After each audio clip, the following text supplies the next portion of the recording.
Okay, hello everybody and welcome to Obux Presents. I'm Ben Craig and I'm very happy today to have on with us one of our authors, William Ferraiolo. Did I say it correctly? Yes.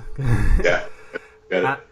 And he's written a book with us called Meditations on Self-Discipline and Failure, which is subtitled with Stoic Exercise for Mental Fitness, and it's a modern updating take practical book on Stoic philosophy and very orientated in terms of you reading it and practically applying it to your own life through the effect of reading it every day in short meditations.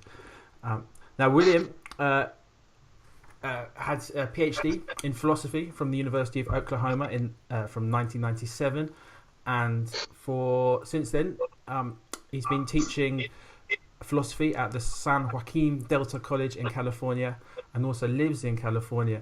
Now William, I want to ask you, because for people who might be watching who might know a little bit about Stoicism or not know much about it, well, first I want to ask you how you came on this path of philosophy and why Stoicism was something that resonated with you so much that it became such an important part of your life.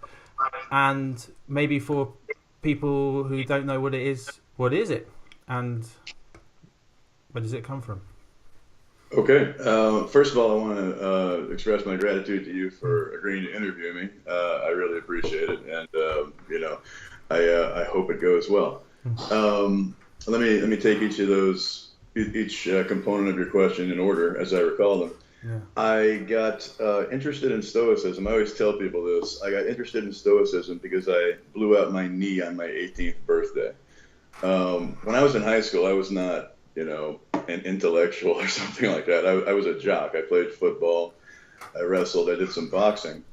And on my 18th birthday, I was wrestling with the assistant coach, and he destroyed my left knee. I tore my ACL, my MCL, and my meniscus. So I knew my athletic career was over. I had an ROTC scholarship to go to college. Now, in America, ROTC stands for Reserve Officer Training Corps. So my plan was to go into the military. Well, that plan was over. I lost the scholarship. So my body had failed me for the first time. I'd broken bones before, but this is more significant. I figured I'd better start learning how to use this a little bit, even though this doesn't work so well all the time. So, I was casting around trying to find a major. I was a journalism major for a while. Discovered I wasn't crazy about that. I happened to be taking an introductory level philosophy course with a professor by the name of Fadlu Shahadi at Rutgers. And I realized I really loved this stuff, and I really wanted to do this for a living. And I asked him after class one day, I said, is it possible to make a living as a philosopher? And he said, no. I didn't know what else to do, so I stumbled around. Someone, hands me a degree. I applied for grad school. I didn't realize that applying for graduate school is nothing like applying for undergrad. So I got accepted at a couple of places. I got accepted at Duke and Boston University, but I didn't get any money to sustain myself. So I had to sort of send out a late application. Long story short, I ended up at the University of Oklahoma. And, I was there for 6 years. Someone shoves a Ph.D. in my face and says, go find a job. I didn't know how to do that. So I applied everywhere, and I ended up at the San Joaquin Delta College in Stockton. And now I got married just a couple of years ago to a wonderful woman named Jennifer who lives up the road in Lodi, California. Are you a fan of Creedence Clearwater Revival at all? You know what? My dad was a massive fan, so I remember I had a few albums I got inherited through him. Okay, well they've got this one song, and part of the lyrics it goes, "Oh Lord, stuck in Lodi again." This is Lodi. This is the Lodi from that song. Yeah. So that's where I live. So I've been teaching philosophy at the San Joaquin Delta College for 20 years. How I got interested in Stoicism actually has nothing to do with academics. I didn't study any Stoicism, or almost none, in graduate school. I am what back before political correctness we used to refer to as a mentally ill person. My brothers and I both inherited a fairly significant anxiety disorder from our father. Now, he dealt with it the old-fashioned way, back when men didn't, see psychiatrists or psychotherapists. He drank a lot. That was his method. And one of the manifestations of this, well, there are various problematic manifestations of it. But I used to be very, very angry, had a terrible temper. I couldn't sleep. So I stumbled across the discourses of Epictetus. Epictetus is one of the great Roman Stoics. He was himself born a slave. He was crippled. So I have that affinity with him. We both have a bad leg. And upon reading the discourses, and later the Enchiridion, and then Marcus Aurelius and Seneca, I realized that this resonated so strongly with me. I had to learn more about it. Yeah. And I think the final component of your question is, what is Stoicism? Essentially, Stoicism is, if it were invented today, or if it appeared on the scene today, it would probably be thought of as a species of cognitive behavioral therapy. Okay. In fact, did you want me to stop or? No, I say no, I'm interested. Yeah, go on, please. Okay. CBT and CBT was developed, earlier in the 20th century, and REBT, which was developed by Albert Ellis. Both of those really originate with Stoicism. Stoicism is kind of the foundation for those forms of talk therapy. Almost certainly the most effective forms of talk therapy yet developed. And if you read Epictetus, if you read Marcus Aurelius, if you read Seneca, you will perceive the connection. Stoicism teaches us how to distinguish between what we can control and what we cannot control. Yeah. It teaches us that we tend to obsess about conditions over which we really have no control. Yeah. And that creates anger and frustration and anxiety and so on. If you focus on what you can control, which is what the Stoics refer to as your prohairesis. I promise I won't spout too much Greek because I don't want people just going click.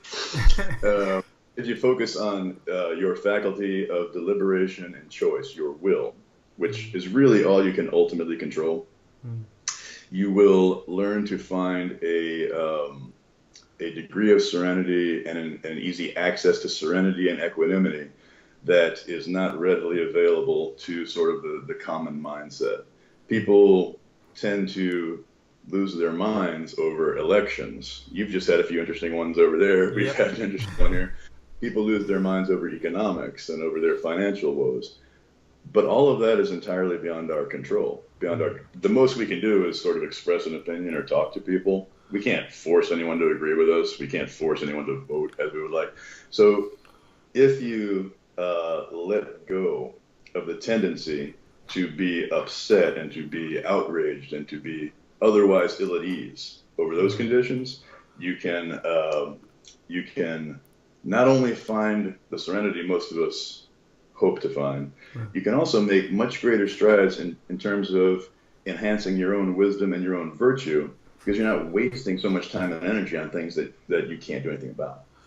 Gotcha. So it's like, so it's obviously, from my understanding, it's not much about praying or anything like that, but it's like the Serenity prayer. Give me, was it the grace to know what I can change, let me understand what I can change, what I can't change, and the grace to know the difference. Or that's at the core. That's correct. Yeah. The Serenity prayer is derived directly from Stoicism. It's kind of a 20th century attempt to update the language of Stoicism in a way that's easily accessible. And the Stoics also advised us to keep maxims at the ready, sort of short, pithy expressions that are easy to remember, so that when we find ourselves getting upset, getting angry, we can quickly remind ourselves, wait, that anger will do me no good. Let me be rational about this. Let me focus on what I can control and not lose it over what I can't. And is that like the connection to CBT, the short, pithy phrases that you can switch on to? Is that yes. Yeah. That's part of it. The sort of the brief maxims, the brief apothegms that you can readily call to mind. Yeah. Also, the methodology of CBT and also ROBT. One of the primary methods is recognizing that it's not events that are causing you distress. It's your beliefs about events. It's your expectations. And the method of challenging irrational beliefs, challenging unrealistic expectations. We suffer a great deal because we tend to expect the world to treat us fairly. Of course, it rarely does. Right? Yeah. We tend to have certain kinds of beliefs about how other persons or about how external conditions must treat us. But of course, other persons and external conditions often disagree that they must treat us in a certain way. One of the really useful techniques from cognitive behavioral therapy and rational emotive behavior therapy is challenging unrealistic expectations, challenging irrational beliefs, challenging our perceptions, particularly our misperceptions of the world around us, of our abilities, our sphere of control. So, as I always tell people, if you expect the world to treat you gently, you are inviting disappointment. The world, the vast majority of the people in the world don't care about you. They don't go out of their way to make sure they, don't trouble you. If you expect external success, if you think you're entitled to it somehow, that's not a winning strategy. And if you perceive the world as something that is either largely or to any significant degree under your control, you are misperceiving your control over reality. As I said in a recent interview I did with Scott Perry, we were talking about the interview itself, and I said, okay, look, right now, what is within my control? I can't control anything that you might ask me. I can't control your reaction to what I say. People will probably view this interview, and I would not be surprised if a lot of people look at this and think, that guy with the big dopey beard is stupid. I can't control if they react that way. Some people might think that, that guy who looks like a character who's wandered out of the Lord of the Rings, he's actually a pretty smart guy. And probably most people will think, I don't care. I don't have any control over that. I just have to do my best. I want to give you responsive answers. I want to explain as best I can, but whether anyone agrees or perceives it that way, I wish to remain untroubled about that because I can't control it. Well, my reaction is you're explaining it very clearly to me, so that's good at least. I think. So I was going to say, it was interesting because a lot of spiritual literature, and it's very there's a multiverse of philosophy and spiritual literature out there. It's about, sometimes it's selling you the idea you can control. It's about changing everything, and it's about kind of making every your desires come true. But this is kind of finding an equanimity, like you say, by letting go of all of that in a way, and letting things be as they unfold as they may. Yeah, there's a literature out there that's expanding, as far as I can tell, roughly as fast as the universe is, that tries to convince readers that if you will it, if you will it hard enough, you can change the way the world is. I do not appear to have that capacity myself, and I'm very suspicious about anyone who tells me that if I want it hard enough, I can change an election, or I can decide who wins the Super Bowl this year, or I can make some corporation hire me and pay me millions of dollars a year. I don't buy that. All I can do is make myself the best candidate possible, or detach from really being that worried about who wins the Super Bowl. That's the approach of Stoicism. That's the approach Stoicism advocates, in my view. Gotcha. And before we get onto the book quickly, I think Stoicism, what I've noticed, it has a reputation of what the English calls stiff upper lip, or associated with stiff upper lip, which is, if tough things happen, you're just kind of getting on with it and not showing any feeling. But from my mind, that's not quite what you're saying here. Well, yeah, Okay, yeah, there we go. Yeah. Keep calm and Keep carry calm on. and carry on. Yeah. No, But that's it's not. decidedly It's not not. what capital S. I'm sorry, I interrupted you. Go ahead. No. Go ahead. Okay. No, go ahead. There's a crucial There's a crucial distinction between capital S Stoicism, which names a Greco-Roman school of philosophy, and lowercase s Stoicism, which names more or less a psychological and emotional sort of attitude. So lowercase s Stoicism is kind of the British stiffer upper lip, keep calm and carry on, don't show your emotions or try to extirpate your emotions. That is not what uppercase S Stoic philosophy teaches. It's not about being emotionless. It's not. We are not like the character Spock from Star Trek, right? He's sometimes sort of presented as the paradigmatic Stoic, maybe the lowercase S Stoic. No, in fact, a really interesting book from William Irvine. This is one of the best contemporary introductions to Stoicism you can get. It's entitled On Desire. Oh, I got the wrong book. He's got another one called On the Good Life, The Ancient Art of Stoic Joy. People don't think of Stoicism as advocating a joyous disposition, but it does. There is a genuine fulfillment and joy to be found in self-improvement, self-rectification, working on oneself, and psychologically and emotionally detaching from all the things that drive us insane that really ought not to drive us insane, because we simply can't do much about them. Does that answer your question, or have I wandered off track? Yeah, no, very clearly, and I like the. It's not an apparent contradiction. It's like you're kind of making a peace with the terrible things, really, or the difficult things, and in that you're finding a joy.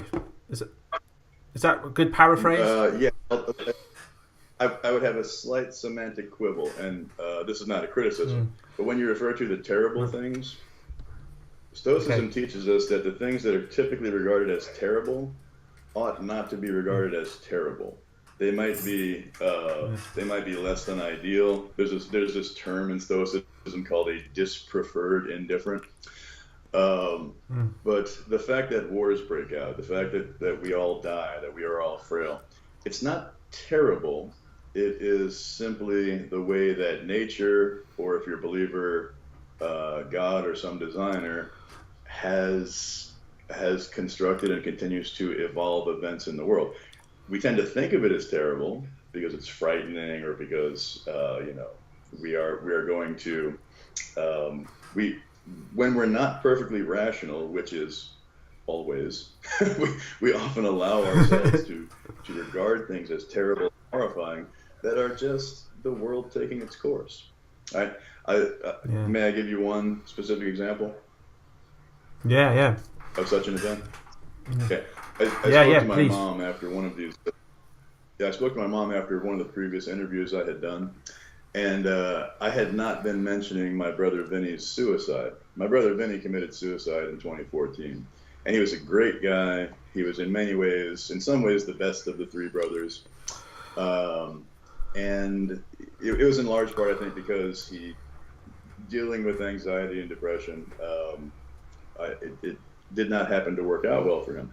Now, that is a terrible event in the sense that obviously I love my brother and I wish he were still here, and everything else that goes along with it. He had 4 children, all that. It is, however, nothing I can do anything about other than attempt to be rational at this phase about what I do in the absence of my brother, and how I think about my relationships with my family that are still here, and how I think about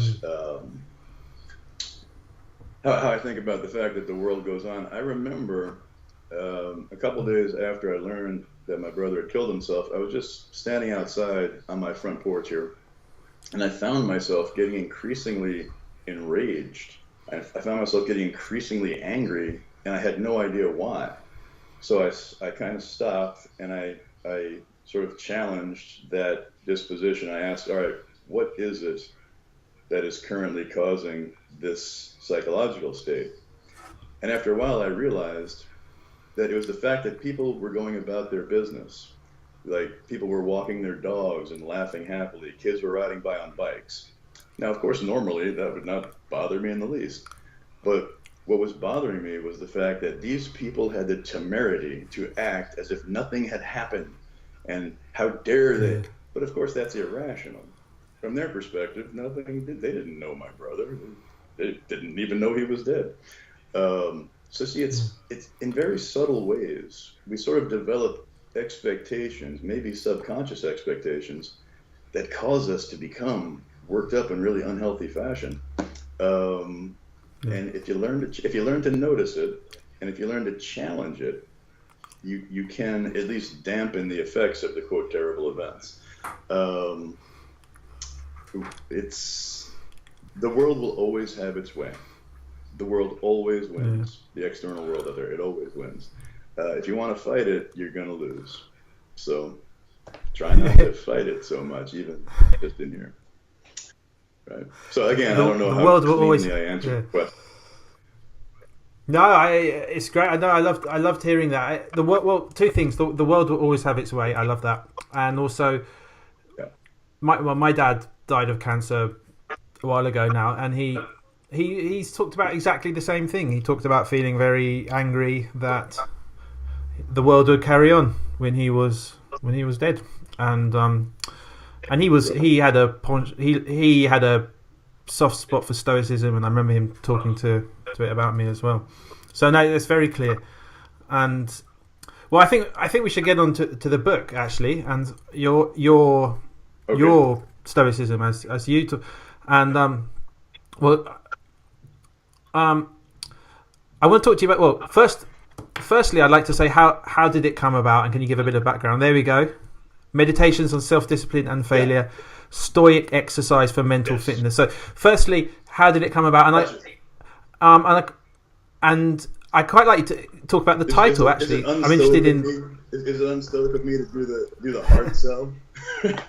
I'm No, sorry, not at all. How did it come about? And I like to. How did it come about? I like to ask, and also after that, I'd like to ask about this idea of discipline and fitness, mental fitness, and the idea of a bit like athletic. It's quite. You said you were originally an athlete. It's quite an athletic sort of. Yeah. Well, it's about mental fitness. Mental fitness. I am also very interested in physical fitness. But first, let me tell you how it came about. In 2016, I was writing. I had just gone through Marcus Aurelius' Meditations again. And I had always really loved the book. It had not occurred to me to do the same thing until 2016. So what I did was I started writing down my thoughts about my reactions to world events, to events in my sort of local neighborhood, so to speak. I started writing down my thoughts about what was happening, my reaction to it, and I started noticing early on that my reaction to it was often irrational, unwise, unhealthy. I was frequently failing to be rational, and that's when it occurred. Two things occurred to me. This is a really good exercise. I'm forcing myself to recognize my own irrationality, my failures of self-discipline, and so on. And it also occurred to me that most people, as far as I can tell, experience very similar kinds of failures. Because the emotions are so powerful, they can set upon us before we're prepared to defend ourselves, before we're prepared to challenge them, and so on.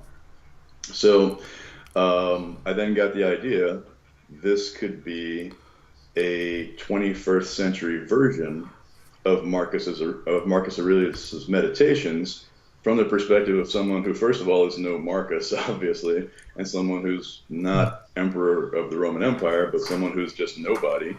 No one's ever heard of me, and surely other average people, the kind of every man, every woman out there might benefit from reading along with me, from experiencing a Stoic philosopher trying to deal with the vicissitudes of the human condition. So I wrote it in second person. I wanted the reader to read the word "you have done the following. You have failed to do the following." I regard it as a way of kind of drawing the reader into the experience. As for fitness, I used to be an athlete about 100 years ago. Now I'm much more interested in mental fitness, mental discipline. Right? Yeah. I still work out a lot, but I try to work this out. I try to work this out at least as frequently as the rest of this rapidly decaying carcass. So again, let me know if I don't quite answer your question, and I can tell there's kind of a delay. So if I don't mean to talk over you. No, not at all. No, thanks. You're doing a great job. And if it gets too impossible to hear me or anything, just let me know. Or too. Yeah. So it came out of your own sort of it started in your own personal internal workouts, let's say mental workouts. Yes. And turned into a whole book. But like you said, it's in the second person. So as a writer, you're addressing the reader, and it's how can I say? It's kind of it's quite assertive, isn't it? It's almost like being the best way, like being kind of on some level challenged or woken up is one way to describe it. Would you say that's fair? I think you're being overly charitable and generous. It is absolutely brutal. When I'm addressing the reader, remember in the first instance, the reader is myself. I am, and I think I read a couple of reviews of the book, but I don't think quite understand this aspect of it. I am criticizing myself. I'm telling myself to stop whining. I'm telling myself to stop being irrational. I'm telling myself to man up and behave like an adult. And I think some of the reviewers perceive this as me sort of yelling at them, perceive it as me criticizing them. I'm criticizing myself. I just suspect that a lot of other persons are in a similar position. So yeah, it does come. It is very much more like Epictetus than Marcus Aurelius in that respect. Epictetus was a brutal taskmaster, and especially when it comes to governing myself, I intend to be a brutal taskmaster. I am not going to let myself slide. I'm not going to go easy on myself. I refuse to do it. But I don't want my readers to perceive this as, gee, this guy's just telling me I'm a loser. I'm telling me I'm a loser. Yeah. I'm the loser. Yeah. So I want to make that clear. Yeah. Gotcha. And I think, I could totally understand why some people might initially find that challenging. Maybe also because they're used to lots of books which are kind of say the opposite, aren't they? And they're kind of, you are wonderful and you are greater than anything. But also that the brutality, I think, is also what people also love about it. It's also because it's so direct and it's so in your face. I've got one I'd like to an example I'd like to read out, which I shared on my Facebook when I read it. It said topical because politics is very topical. It said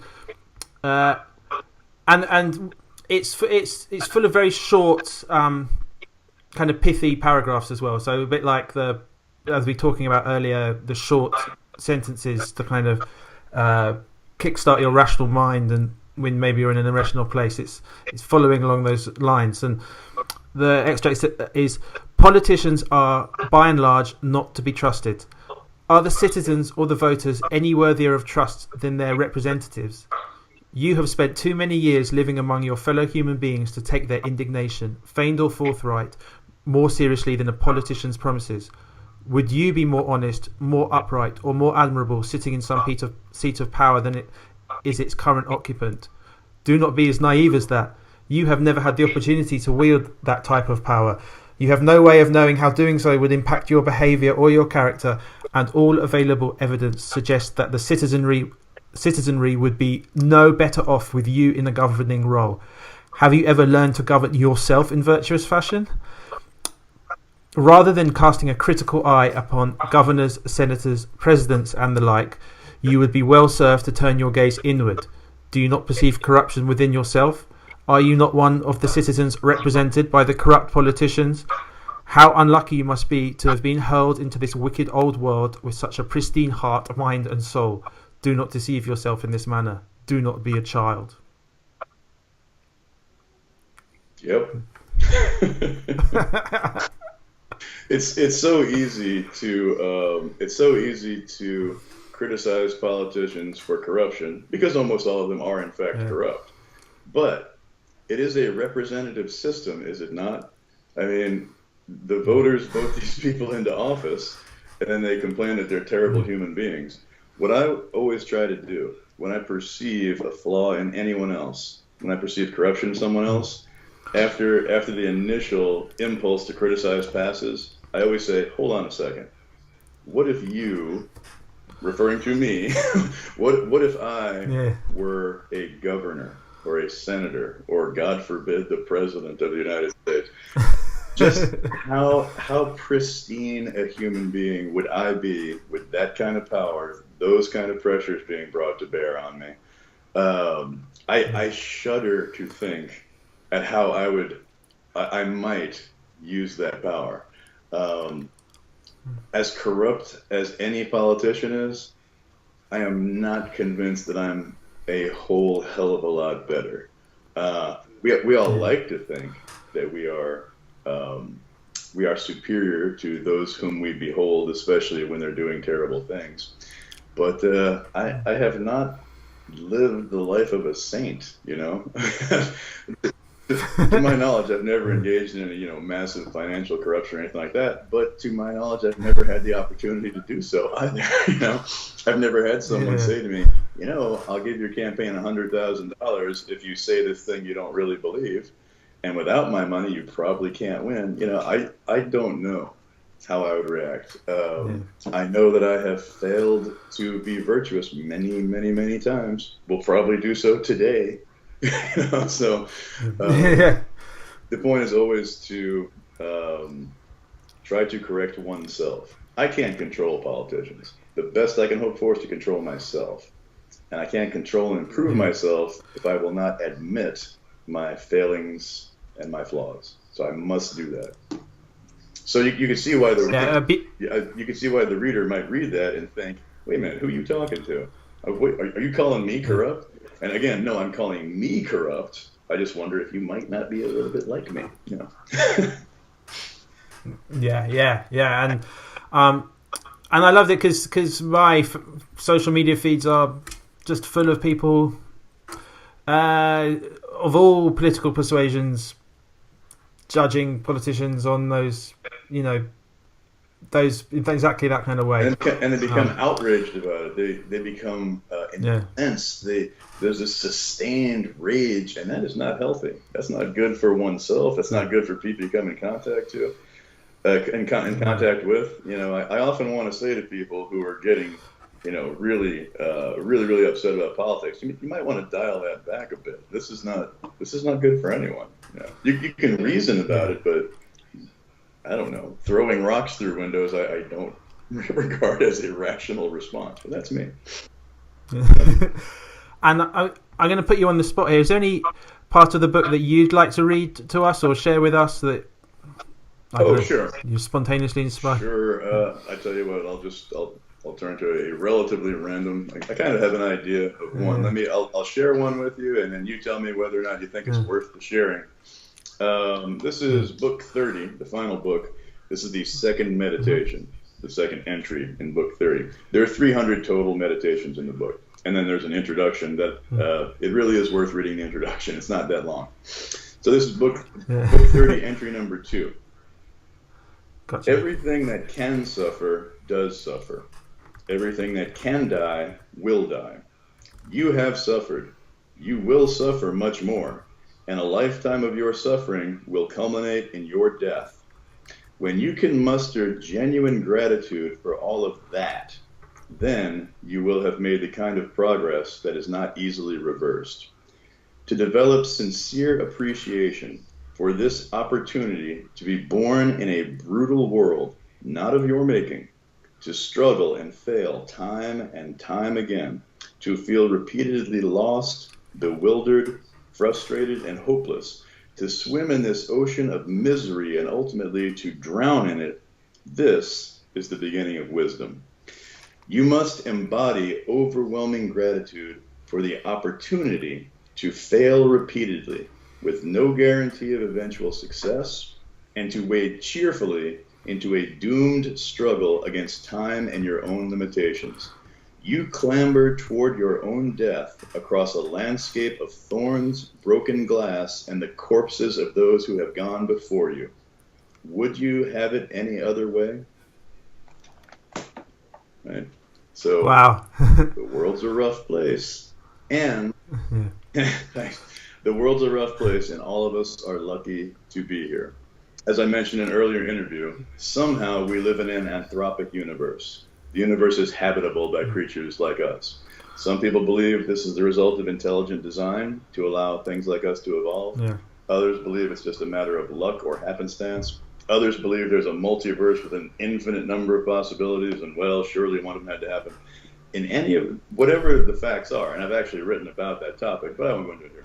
Whatever the facts are, you and I right now, you know what we're doing? We're breathing in and out. And we are, you and I both appear to be reasonably well fed. And we probably, neither one of us has killed ourselves yet. So apparently we prefer continuing in this world to the alternative. So we should start with gratitude for that. Say, hey, there's a world in which I can live, and here I am. Right? And so when people point out all the difficulties and all the hazards that we face, yeah, but the alternative is never having been born, right? So I choose to be grateful that I was born, and so my attitude toward the world and all of its difficulties is come on, let's see what you got. Let's see what you got. Let's see if you can break me, and if you can't, I win. Yeah. That's it. Yeah, no, I love it, and it really appeals to me. And you must embody overwhelming gratitude for the opportunity to fail repeatedly with no guarantee of eventual success. And I love that because it's to me it's very refreshing and an abrasively refreshing and unsentimental and clear, and she's and kind of strips away the nonsense. When I say crap, strips away the crap around it. Kind of. There's a lot of happy talk therapy out there, and this is not part of it. This is not a lot of happy talk in the book. Well, actually there is, but you have to work your way to it.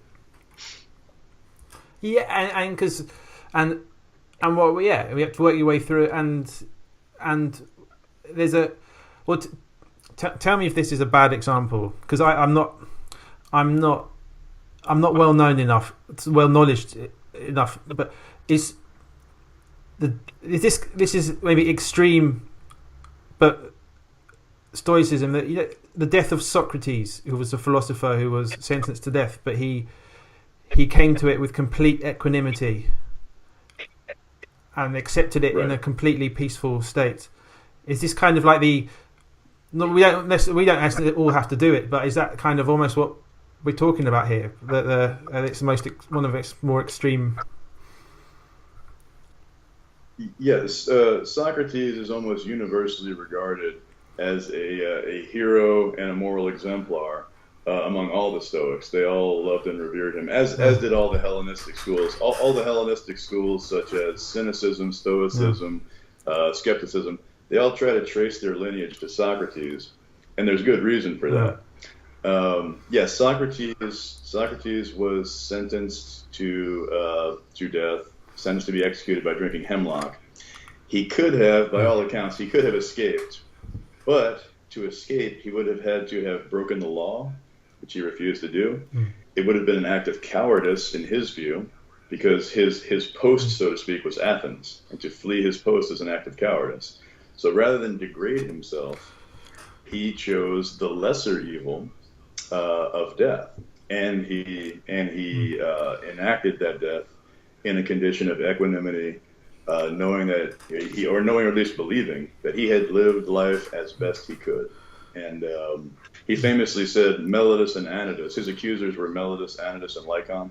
He famously said, Melitus and Anytus may kill me, but they cannot harm me.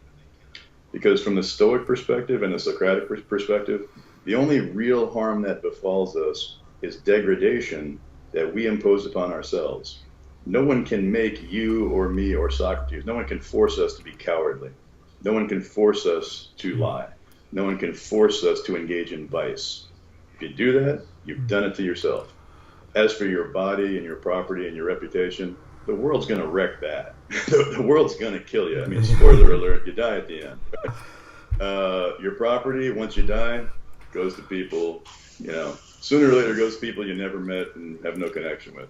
Your reputation, you're probably going to be forgotten. When the sun goes supernova in 20 billion years, it's all going to be forgotten. Forget that stuff.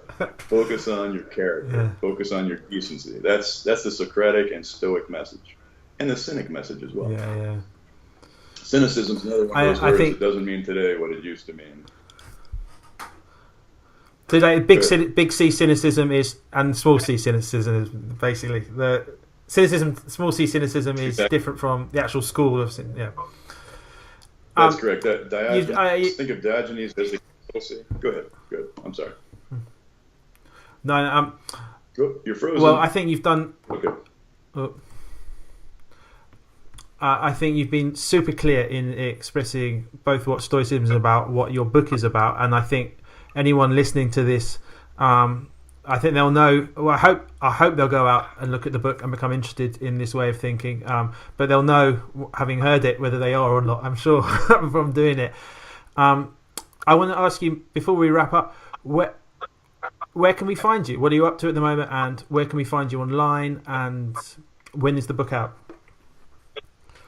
The book comes out on October 27th. It's available for pre-order right now, and it's available at a discount. The ebook will be available for pre-order as of late September. And I do encourage people to buy it. And obviously, I will not insult your viewers' intelligence by suggesting I don't have some selfish motive. Yeah, I would like to sell copies. But I really am much more interested in kind of spreading the gospel of Stoicism than making a few bucks. I'll take the money. I'm not going to turn it down. But I want people to learn about Stoicism. Yeah. If you want to, if people want to talk to me or interact with me, I have about 20,000 connections on LinkedIn. I have several thousand connections on Facebook. There's several very good Stoicism groups on Facebook. And it's easy to join and to access lots and lots of links to really interesting information. Donald Robertson runs the Facebook group. He's a really, really good Stoic. Here's one of my favorite books of his. Anything by Donald Robertson about Stoicism, buy it. And Massimo Filiucci is very active on that group. If you see this one, How to Be a Stoic from Massimo, buy it. Massimo's a really smart guy. And he wrote an endorsement for my book, so that's good too. And also I have an academia.edu page. The books are listed. You have to pay to see the books, but every academic article I've ever published in a professional journal, you can access all of them for free. Just click on the link. I've written a lot of stuff about Stoicism, but I've also written a lot of stuff about other topics that have nothing to do with Stoicism. So hopefully someone will find something useful there. Gotcha. And I think you've got a WordPress site as well, don't you? A little. Yeah, I do. I don't do much with it. I don't. For some reason, I struggle to use WordPress properly. But yeah, I do have one. No worries. But you can find William Facebook, LinkedIn, and all the other places. William, such a pleasure to talk to you. Such a pleasure to talk to you. It's been super great, and if if this interests you, I do urge you to go and read the book and read it. I say read it in slowly and in small doses, and let each kind of bit kind of sink in. Don't read it in a rush. And yeah, I wish you the absolute best. It takes a while to digest, right? You don't want to read through this the way you read through a novel. You want to read a chunk, ruminate, think about it, read a chunk. That's my advice. Perfect. And yeah, wishing you all the best for the future, and thanks so much for coming on. No, thank you so much for having me on.